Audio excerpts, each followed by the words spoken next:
Bab 628, Persaingan Kekayaan. 3. Koin-koin emas di tanah dapat menyilaukan mata seseorang. Para pedagang mulai meneteskan air liur di mulut mereka dan melihat bintang-bintang di mata mereka. Ketika Shen Yanxiao berhenti, para pedagang itu merangkak menuju bukit kecil koin emas dan memandang dewa kekayaan seolah-olah mereka adalah anteknya. Mereka dengan hormat berkata, "Nona cantik, Anda adalah makhluk paling mulia di seluruh dunia. Apakah Anda serius akan membeli dua budak itu dengan begitu banyak koin emas?" Mereka bertanya sambil menyeka air liur dari sudut mulut mereka. Mereka tinggal selangkah lagi untuk memasukkan koin emas ke dalam mulut mereka. Shen Yanxiao menatap mereka dengan tatapan santai dan menyampaikan jawabannya dengan tenang. "Tentu saja tidak." Bertepuk tangan. Semua orang ternganga. Jawaban macam apa itu? Dialah yang memamerkan air terjun koin emas setelah pemuda itu memamerkan 10.000 koin emasnya. Bagaimana dia bisa menyangkalnya begitu cepat? Senyum memudar dari wajah para pedagang. Shen Yanxiao membelai lengan bajunya dan melanjutkan, "Saya punya 130.000 koin emas di sini. Berdasarkan harga pasar, yaitu 10 koin emas untuk satu budak. Jika Anda bisa memberi saya 13.000 budak, maka Anda bisa mendapatkan uang ini." Apa? Para pedagang itu bertanya-tanya apakah ada yang salah dengan telinga mereka. Mereka memasang wajah muram saat bertanya, "Tapi bukankah kalian bersaing dengan tamu itu untuk mendapatkan budak?" Shen Yanxiao berkedip dan menepuk dahinya. "Oh, baiklah, aku lupa." Para pedagang itu merasa ingin menangis.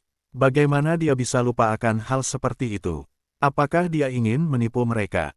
"Baiklah, kalau begitu, kurangi 10.001 koin emas untuk dua budak itu. Kamu bisa mendapatkan sisa uangnya dengan memberiku cukup banyak budak. Aku bisa menerimanya." Shen Yanxiao mengusulkan seolah-olah dia terbuka untuk berdiskusi. Perkataannya membuat pria-pria gemuk itu jengkel. Apa yang terjadi dengan 10.001 koin emas itu? Shen Yanxiao menyeringai. "Baiklah, tamu itu mengatakan dia akan membeli budak-budak itu dengan 10.000 koin emas, kan? Saya akan menawar 10.001, yang lebih tinggi dari harganya. Dia tidak menambahkan lebih banyak. Tentu saja, ini seharusnya menjadi harga transaksi untuk para budak. Tapi, pria-pria gemuk itu hampir menangis. Shen Yanxiao tidak mengatakan berapa banyak yang akan dia bayar untuk mereka. Itulah inti dari pertunjukan itu. Karena dia tidak mengatakan apa-apa, tidak ada yang tahu apa tawarannya. Mereka pasti kagum dengan pertunjukan aliran koin emas yang tak ada habisnya. Tidak ada yang mengira ada sesuatu yang salah. Kalau Shen Yanxiao mengatakan tawarannya sebesar 10.001, pemuda itu pasti bodoh jika membatalkan tawarannya. Karena dia tidak mengatakan hal itu, orang-orang berasumsi bahwa aliran koin emas itu adalah harga yang ditawarkannya. Hal itu tidak hanya membuat pemuda itu takut, tetapi juga membuat para pedagang luar biasa senang. 10.001 koin emas untuk satu budak adalah harga yang tinggi. Yang mengatakan, siapakah yang dapat menerima jawabannya setelah mereka melihat bukit kecil dari koin-koin emas? Apakah dia tidak ingin membayar 130.000 koin emas untuk seorang budak? Apakah dia tidak seharusnya menjadi kaya? Shen Yanxiao menemukan celah, tetapi tidak ada yang bisa membantahnya. Para pedagang masih sedih saat mereka mengumpulkan uang yang seharusnya menjadi milik mereka. Adapun sisa uangnya, mereka tidak bisa mengambilnya. Mereka hanya memiliki beberapa ratus budak, di mana mereka akan menemukan lebih dari 10.000 budak untuknya. Bab 629, Persaingan Kekayaan. 4. Itu adalah pertunjukan untuk memamerkan kekayaan seseorang dengan pembukaan yang dramatis, alur yang mengejutkan, dan akhir yang mengharukan. Namun, itu berakhir seperti itu. Shen Yanxiao berhasil mendapatkan kepemilikan kedua budak itu. Para penonton juga berpisah. Satu-satunya yang tampak menyedihkan adalah keenam serigala itu. "Kemarilah dan ambilkan koin emas itu untukku." Shen Yanxiao telah menipu mereka. Dia tidak hanya menipu pikiran keenam serigala itu, tetapi dia juga telah memperbudak tubuh mereka. Keenam serigala ingin menangis ketika mereka melihat koin-koin di tanah. Bisakah seseorang membawanya pergi? Tolong. Tidak ada seorang pun yang menolong mereka, hanya gadis jahat itu yang tetap bersama mereka. Keenam pria itu harus berjongkok untuk mengambil koin emas, yang bahkan bukan milik mereka. Fruit melangkah ke arah pria kekar itu ketika orang lain tidak melihat.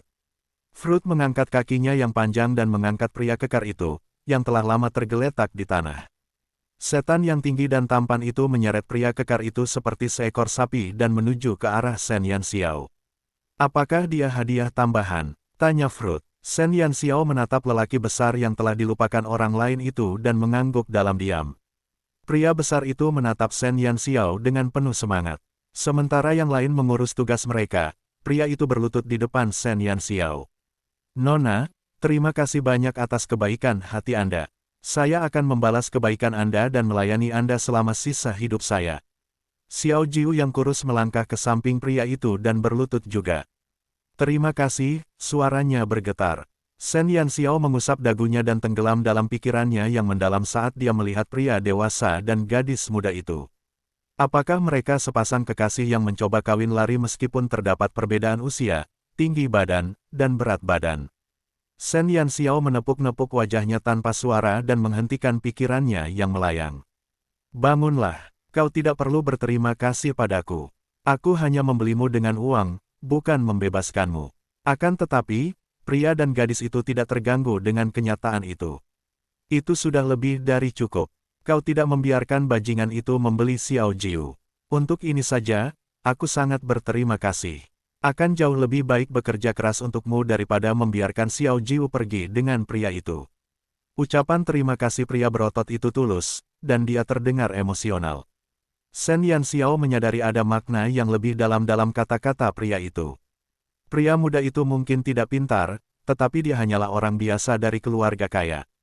Mengapa budak itu begitu takut bahwa pria muda itu akan membeli Xiao Jiu? Jelaslah bahwa budak kekar itu takut kepada pemuda itu. Apa alasannya? Walaupun Shen Yanxiao penasaran, dia tahu ini bukan saat yang tepat untuk membahasnya. Baiklah, bangun sekarang. Shen Yanxiao mengerutkan kening. Dia memutuskan untuk mengesampingkan pertanyaan itu untuk sementara waktu.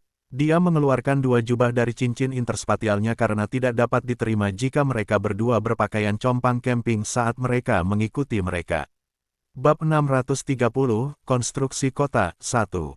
Shen Yanxiao memberikan beberapa ramuan kepada pria itu untuk mengobati lukanya setelah memberi mereka beberapa pakaian. Dia mengetahui bahwa nama pria itu adalah Su He dan Xiao Jiu adalah Yin Jiu Chen. Su He bersyukur Shen Yanxiao mau merawatnya. Dia belum pernah melihat pemilik yang mau membantu budaknya sembuh. Dengan bantuan Su He, Shen Yanxiao menemukan pasar budak terbesar di Scar of Oblivion. Shen Yanxiao berhasil membeli 3.000 budak dengan 30.000 koin emas. Seperti yang disebutkan Dulang, Shen Yanxiao dapat membeli cukup banyak orang di Scar of Oblivion jika dia punya uang. Ke-3.000 budak itu telah diajari dan dijinakkan oleh para pedagang. Mereka berperilaku baik dan tidak tahu harus melawan. Shen Yanxiao juga membeli ratusan kereta kuda untuk semua budak.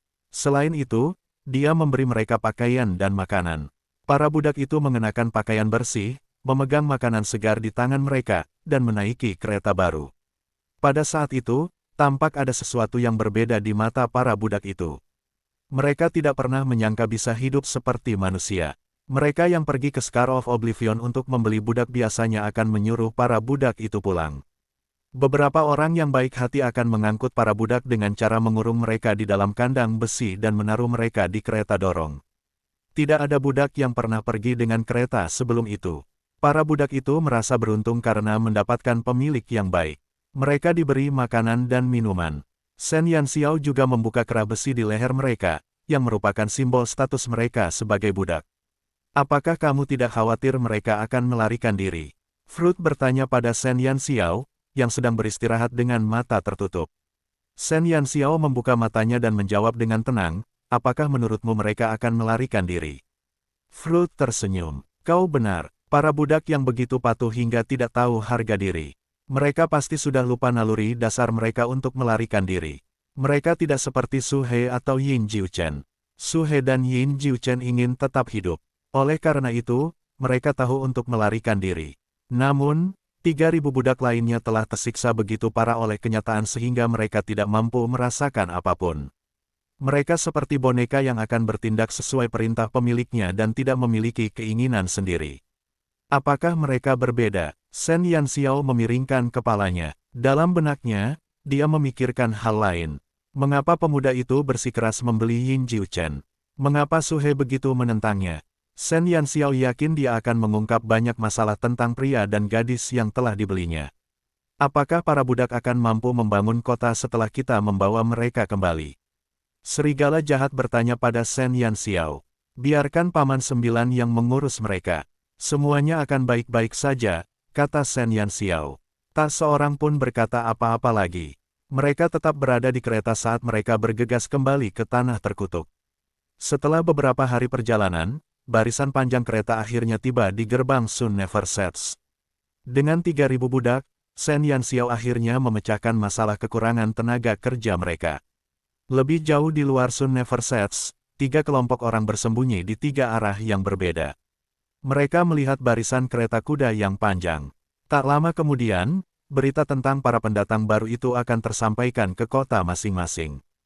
Bab 631, Konstruksi Kota 2. Karena mereka memiliki cukup tenaga kerja, rekonstruksi Sun Never Sets dapat dimulai secara resmi. Tanah terlantar adalah wilayah yang luas dengan populasi yang jarang. Sumber daya yang melimpah di sana tidak ada habisnya, jadi lebih efisien menggunakan bahan-bahan lokal daripada mengangkut bahan-bahan dari Kekaisaran Longsuan. Mereka membutuhkan batu, bata, dan genteng untuk membangun kota. Sen Yanxiao menugaskan 3.000 budak. 1.000 budak dikirim ke wilayah timur untuk menambang dan menggali batu. 500 budak akan tinggal bersama Paman Sembilan dan penduduk desa untuk bercocok tanam di lahan yang belum diolah dan menanam tanaman di luar matahari tak pernah sets. Dari 1.500 budak yang tersisa, 500 diantaranya adalah perempuan. Sen Yanxiao secara khusus meminta para budak perempuan tersebut untuk bertanggung jawab atas logistik dan menyiapkan makanan bagi para budak pekerja lainnya. 1.000 budak yang tersisa ditugaskan untuk membangun Sun Never Sets. Sen Yanxiao memerintahkan mereka untuk tidak membangun rumah untuk sementara waktu dan berkonsentrasi pada tembok kota terlebih dahulu. Perintah itu hampir membuat anggota kelompok prajurit bayaran Serigala Gua menangis. Setelah Sen Yanxiao memberi perintah, para tentara bayaran itu mengangkat kepala dan berteriak. Berapa lama lagi mereka harus terus tinggal di daerah kumuh? Bangunan yang bobrok itu berarti mereka bisa tertimpa reruntuhan dan mati kapan saja. Namun, Sen Yanxiao bertekad untuk membangun tembok kota terlebih dahulu. Semua orang, dan iblis di Sun Never Sets mulai bekerja setelah dia memberikan tugas.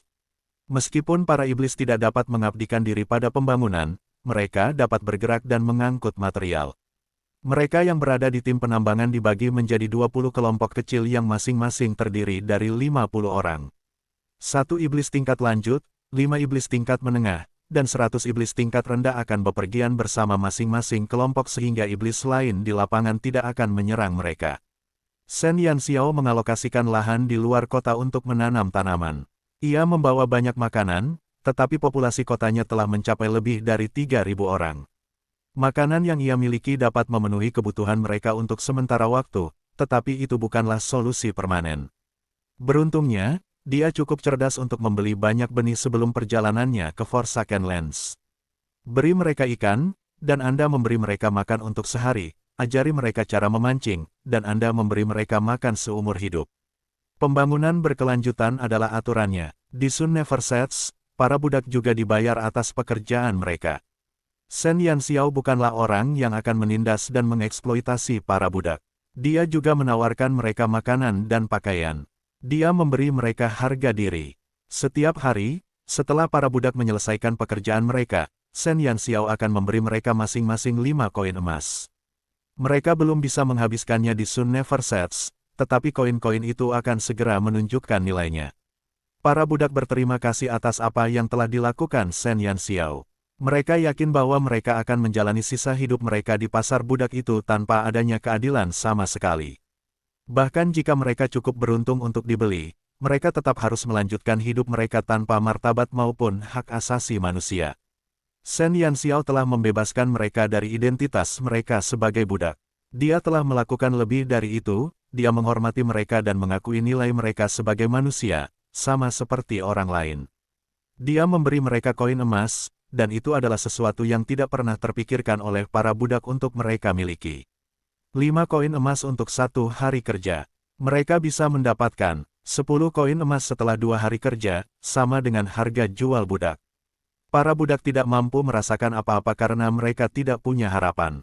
Namun, Shen Yanxiao telah memberi mereka harapan untuk hidup seperti orang kebanyakan. Mereka bisa melihat masa depan yang menjanjikan di depan mereka. Hati mereka yang tertekan akan bangkit kembali. Bab 632, Konstruksi Kota 3. Dulang menyaksikan bagaimana para budak itu perlahan berubah dari makhluk yang putus asa dan tanpa emosi menjadi karakter yang bersemangat dan positif. Dia menatap Shen Yanxiao dengan heran, tetapi hanya ada kekaguman dan keheranan di matanya. Dia tahu bahwa Shen Yanxiao tidak setuju dengan gagasan perbudakan. Namun, dia tidak punya pilihan lain. Meskipun dia membeli kembali budak-budak itu bersamanya, dia bersikeras dengan caranya sendiri untuk mengubah mereka dari budak yang tidak memiliki hak apapun menjadi manusia sejati. Dia menggunakan caranya untuk mengubah pandangan duniawi yang tidak dapat diterimanya. Jika seekor kelinci pergi ke sarang serigala, ia akan menjadi serigala atau mengubah serigala menjadi kelinci. Dia memberikan para budak itu hal yang paling mereka inginkan. Shen Yanxiao mungkin tidak menyadarinya, tetapi tindakannya telah membuatnya mendapatkan pengikut setia yang akan melakukan apa saja untuknya. Mereka menganggapnya sebagai dewi, dan mereka akan melindunginya dengan nyawa mereka. Shen Yanxiao telah memberi mereka harapan di saat-saat paling putus asa dan kesempatan untuk menjadi manusia biasa lagi. Kau tahu ini akan terjadi, bukan? Dulang bertanya pada Shen Yanxiao. Gadis itu belum dewasa, tetapi dia telah mengejutkannya berkali-kali. Dia penasaran tentang otak besar macam apa yang tersembunyi di dalam kepala kecilnya itu sehingga dia dapat menangani situasi yang tidak dapat ditangani oleh kebanyakan orang dewasa. Shen Yanxiao berjongkok di tanah sambil memeriksa setumpuk produk mineral yang baru saja dikirim. Dia berbalik dan menatapnya dengan bingung. Tahu tentang apa? Aku tidak tahu di mana produk mineral terkubur di wilayah timur. Aku hanya menyuruh mereka untuk mengambilkan produk mineral yang telah ditambang oleh 3 kekuatan lainnya. Dia bukan seorang geolog. Tidak peduli seberapa hebatnya dia tidak dapat memecahkan masalah geologi. Dulang tertawa terbahak-bahak. Shen Yanxiao tidak tahu apa yang telah dilakukannya. Dulang tidak dapat menahan tawanya saat ia menatap gadis yang tangannya kotor saat ia berjongkok di dekat tumpukan produk mineral. Ia benar-benar pemimpin yang suka bekerja keras. Ia tidak sombong, meskipun ia adalah penguasa kota. Tiba-tiba mereka mendengar teriakan melengking. Sosok yang cantik dan lembut berlari ke arah mereka seperti angin sepoi-sepoi. Orang itu bergegas menuju Shen Yanxiao, yang tidak memperhatikan penampilannya, dan menyeretnya. Nona, Shen, mengapa Anda melakukan pekerjaan kotor ini lagi? Kami bisa mengurusnya untuk Anda. Tolong, jangan mengotori tangan Anda. Gadis yang cerdas itu mengerutkan alisnya. Gaun hijau mudanya menambah sedikit kehidupan pada Sun Never Sets yang muram. Shen Yanxiao menatap Yin Jiuchen yang telah berubah menjadi lebih cerah dan baru, lalu membiarkan dia dengan hati-hati menyeka kotoran dari tangannya dengan sapu tangan. Mungkin karena usia mereka yang hampir sama, Shen Yanxiao tidak meminta Yin Jiuchen untuk mengurus logistiknya, tetapi malah membiarkan gadis kurus itu tetap di sisinya. Tetapi, kalau saja dia tahu kalau ada pengasuh kecil di sisinya, dia pasti sudah menyuruh pembantu rumah tangga kecil yang suka memerintah itu untuk mengupas jagung bersama tim logistik. Yin Jiuchen berterima kasih kepada Shen Yanxiao. Jadi, dia mengikuti kepala kota seperti ekor kecilnya. Shen Yanxiao telah menyatakan bahwa dia tidak membutuhkan perhatiannya seperti itu, tetapi Yin Jiuchen tidak mau mendengarkannya. Dia tetap mengikuti Shen Yanxiao seperti bayangan kecil. Setiap kali Yin Jiuchen melihat Shen Yanxiao mengangkat jarinya untuk melakukan sesuatu, dia akan bergegas ke arahnya seolah-olah dia adalah seekor induk ayam yang melindungi anak-anaknya. Xiao Jiu, jangan seperti ini. Oke, ini bukan masalah besar. Aku hanya melihat-lihat. Bab 633, Konstruksi Kota 4. Shen Yanxiao terdiam. Dia selalu dikelilingi oleh pria-pria yang mengabaikan hal-hal kecil. Namun, Yin Jiuchen, seorang gadis yang manis dan penuh kasih sayang, menemaninya. Shen Yanxiao tidak terbiasa dengan hal itu. Gadis-gadis itu penuh perhatian dan pengertian, terutama saat mereka bersama orang-orang yang mereka sayangi. Namun, Shen Yanxiao sudah terbiasa dengan caranya. Dia bukan bunga yang indah di rumah kaca, tetapi pohon pinus yang dapat bertahan hidup di musim dingin yang keras. Yin Jiuchen sangat berhati-hati saat merapikan pakaian Shen Yanxiao dan menundukkan kepalanya. Nona Shen, Anda telah menyelamatkan kami. Kami harus membalas kebaikan Anda. Itu adalah tugas kami. Jika Anda terus seperti ini, Apa jadinya kami? Yin Jiuchen, Su He, dan 3.000 budak semuanya berasal dari Scar of Oblivion. Mereka saling mengenal. Yin Jiuchen tahu bahwa para budak menghargai apa yang telah dilakukan Shen Yanxiao untuk mereka. Mereka tidak punya cara lain untuk membalas kebaikannya selain bekerja keras untuk menyelesaikan tugas yang diberikan Shen Yanxiao kepada mereka.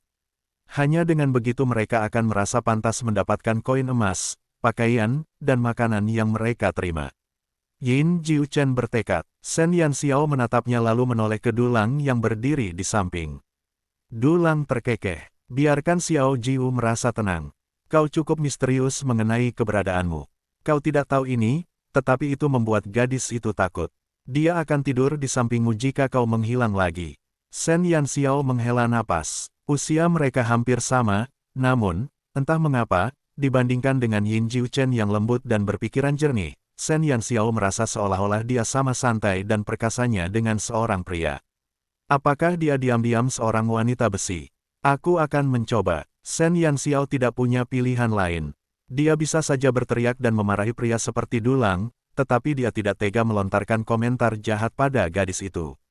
Tim penambang lainnya kembali. Su He, yang membawa cangkul di bahunya, melihat Shen Yanxiao berdiri terdiam dan Yin Jiuchen, yang berlarian ke sana kemari di sekitar Shen Yanxiao saat ia melangkah masuk ke kota. Ia menertawakan kejadian yang telah terulang kembali selama beberapa hari terakhir. Tuan kota, apakah Xiao Jiu mengganggumu lagi? Su He adalah orang yang terus terang. Shen Yanxiao memaksakan senyum. Dengan Yin Jiuchen di sana, dia tidak bisa lagi meraba-raba produk mineral dengan tangannya. Dia hanya bisa berdiri di sana dan menatap batu-batu hitam itu dengan matanya. Dia berencana menggunakan obsidian untuk membangun tembok kota.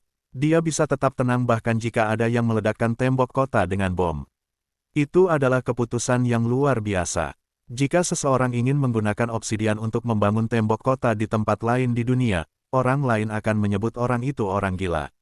Namun, Shen Yanxiao berdiri di tanah yang memiliki cadangan batu obsidian paling melimpah.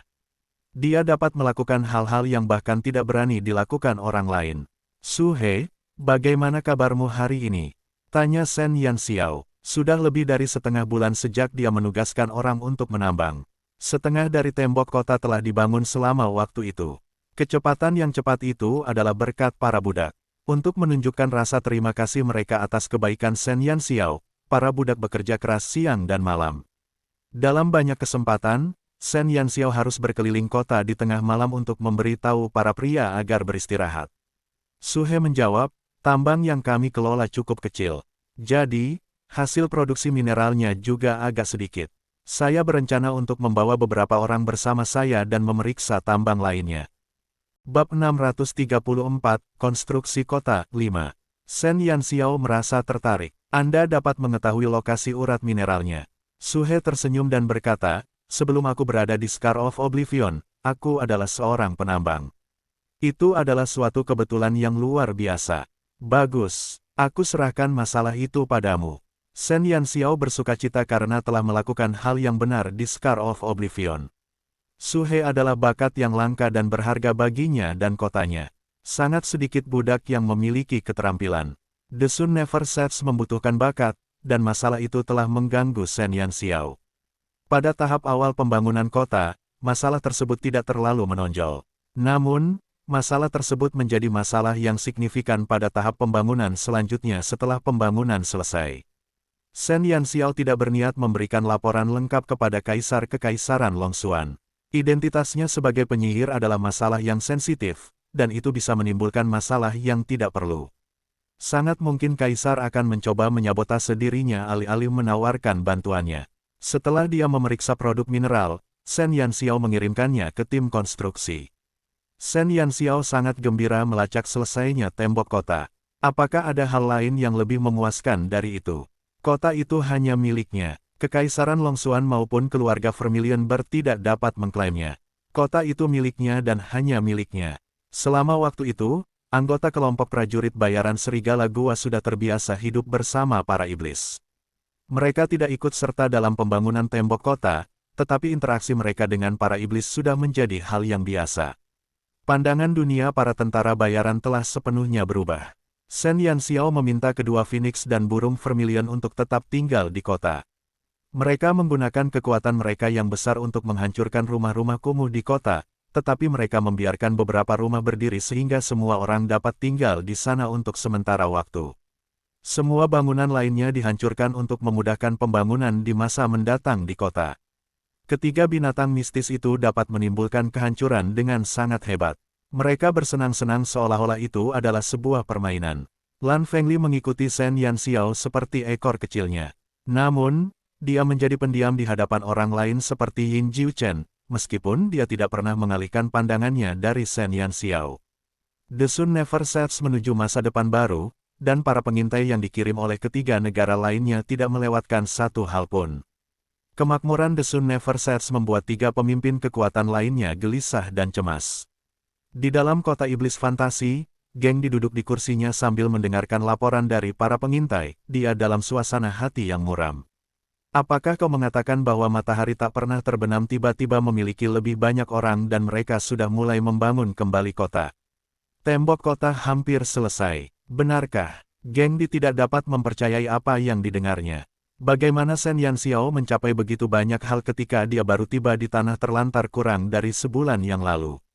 Kedengarannya konyol sekali. Ketika membangun negeri fantasi, Geng Di harus mengerahkan lebih dari 10.000 tentara bayaran dan menghabiskan waktu hampir setengah tahun sebelum mereka melenyapkan semua iblis di kota iblis fantasi.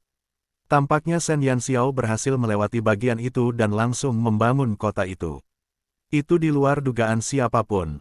Apakah semua iblis di Sun Never Sets sudah mati? Bagaimana mereka bisa membiarkan seorang anak membangun kembali kota dengan mudah? Geng Di mengerutkan bibirnya. Sun Never Sets adalah salah satu dari 5 kota besar, dan ada lebih dari 10.000 iblis di sana, belum lagi jumlah iblis. Tingkat lanjut yang sangat banyak. Geng Di menghabiskan waktu hampir setengah tahun untuk membunuh ribuan iblis di kota iblis fantasi. Mustahil untuk mulai membangun kota tanpa persiapan 1 atau 2 tahun. Bab 635, Konstruksi Kota 6. Pramuka yang berlutut di aula menelan ludah karena takut. Geng Di merasa sulit mempercayai kata-katanya. Bahkan dia, yang telah menyaksikan situasi Sun Never Sets dengan matanya sendiri, merasa semuanya tidak nyata. Namun, betapapun tidak mungkin hal itu terjadi, itulah faktanya. Tuan Kota, iblis di matahari tak pernah terbenam, mereka masih ada di sana. Masih di sana, Geng Di mengerutkan kening sambil melanjutkan, jika mereka belum melenyapkan iblis, bagaimana mereka membangun kota? Sang pengintai menjawab, mereka sedang membangun kota itu, dengan setan. Geng Di terlonjak dari kursinya saat mendengar itu. Ia tercengang, dan hampir saja menarik pengintai itu ke arahnya. Membangun kota dengan iblis. Apa kau menganggapku bodoh? Tidak, aku tidak berani berbohong kepadamu, aku mengatakan yang sebenarnya.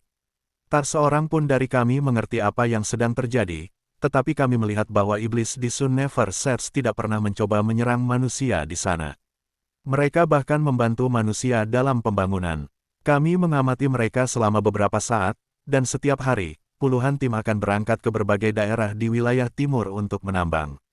Setiap tim tersebut memiliki lebih dari 100 iblis tingkat rendah dan beberapa iblis tingkat menengah bersama mereka. Iblis-iblis itu bahkan akan membantu mereka mengangkut mineral dalam perjalanan kembali. Dan tak seorang pun dari mereka yang agresif terhadap manusia. Pramuka itu hampir menangis, tetapi dia jujur dengan kata-katanya. Dia juga terkejut dengan apa yang telah disaksikannya.